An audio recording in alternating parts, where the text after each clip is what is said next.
Hola, estudiantes. This is Mr. Santiago. We're going to be talking about Into Math, page 37, problem number 1A. Now, the problem is asking, you have 3/4 and 5/8.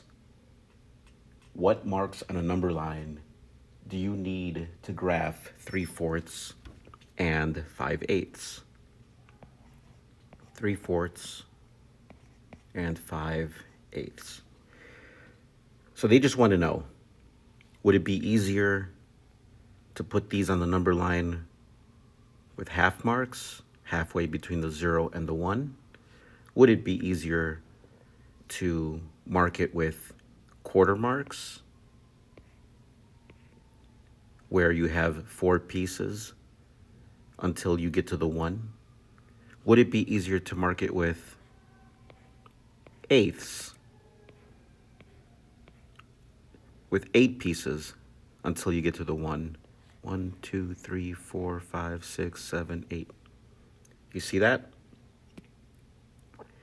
The first thing we need to do is find a common denominator. Let's see if these have a common denominator. 4 times 1 is 4. 4 times 2 is 8. Look at that.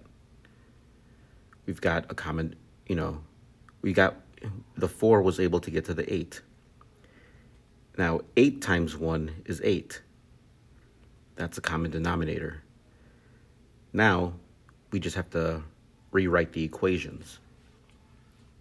5/8 stays the same because it has 8 for the common denominator. 3/4, we know we multiply this by 2 to get 8.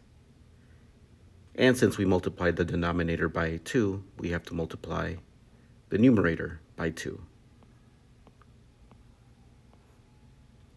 Now we have 2 fractions with a common denominator. And we have to ask ourselves, what kind of marks would make it easiest to put these on the number line? The half marks, the quarter marks, or the eighth marks? I think the easiest would be the eighth marks because we have 8 as a common denominator.